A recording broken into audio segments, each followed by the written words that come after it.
flips a little key switch off the tree, and she just more or less just tingle our lamp.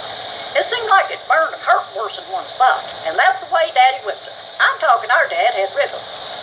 Daddy worked on a public job, and Mom stayed home most of the time taking care of us. Mom did work a little outside the home, but not a lot. I remember she worked at a candy factory for a while. She'd bring home chocolates and hide them from us. Margie would get up in early morning and find them. She'd bring them to our bed, and we'd all sit up in bed eating them chocolates until Mom called us. Then we were in trouble for getting chocolates on the bed covers. We really hate to see Mom quit that job. We sure look forward to them chocolates. Oh, one more thing about our next-door neighbor. They'd steal our coal in the wintertime. They weren't smart enough to cover their tracks in the snow. Daddy really got mad when they lied about it. Kind of like that old song, I traced your little footprints in the snow. Our baby sister, Margie, loved all kinds of animals. She wanted to keep all stray dogs that came to our house. I remember one time she had a pet rooster. She named him Rudy. Now that rooster got real sick, so Margie gave him a dose of tonic Mom had around the house for tar and blood. As I remember, Mom said it was Hadacol. It sure did give Rudy some pep. I mean, he strutted his stuff, real proud like. Cause Rudy had a call, and a close one at that. Kind of like that old saying, what's good for the goose is good for the gander. Only in Rudy's case, what was good for the humans was good for the chickens, so to speak. One day when we were gone, somebody did do Rudy in, if you know what I mean.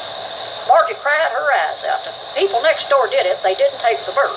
Probably for fear we'd see Rudy's head nailed to their shed, giving them away as the guilty party. Margie had a little funeral for Rudy, and we all attended. We made him a little grave and put flowers on it. I guess you might say Rudy went on to that big chicken roost in the sky that day. A sad day was had by all, as we bid him a fare thee well. I remember one time some of Grandma's folks was coming from Illinois and Indianapolis to Grandma's house. So we was invited to a family gathering. At that time, I had a small brown coat. I dearly loved that coat.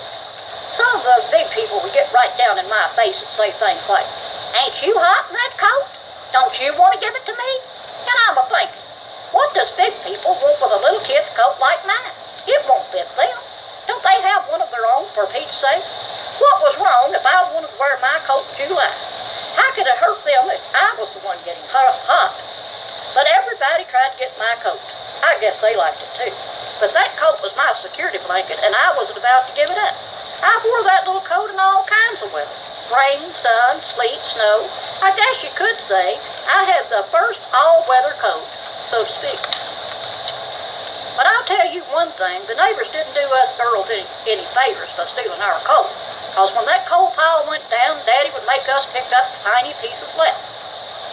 To give you some idea of how small that coal was, we were looking at about an hour to fill a gallon bucket.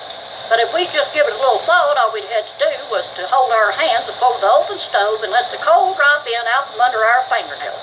It would have been just as fast without the bucket, I kid you not. We had to carry in 2 buckets of water every night, too. Daddy called it getting in our night work. I guess that's where night work got its name, from us. Summer and winter, this was our job. They didn't have any boys, so we had to do it. We didn't have any indoor plumbing. The water was outside. In the winter, Daddy would wrap the hydrant to keep it from freezing. We'd have to unwrap and wrap it back. I remember that old house being so cold that on many mornings we'd take an ice pick and chop a hole in the middle of the water in the bucket just to get a drink. Now that's what you call cold people, iceberg city, so to speak.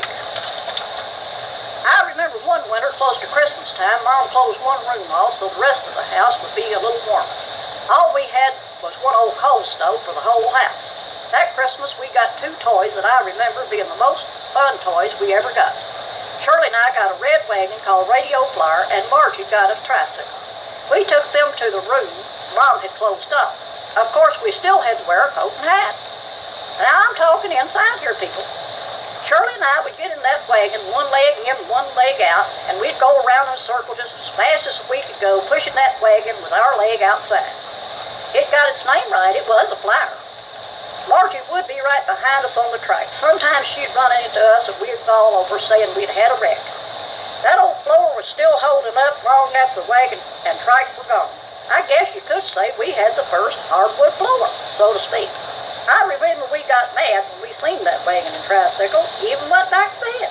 But little did we know at the time just how much fun we were in for. And oh yes, I must not forget the soap. Now what Mom and Dad had against a good smelling bar of bath soap, I do not know. But the only kind they would buy was Rubb hand soap. But in our house, it was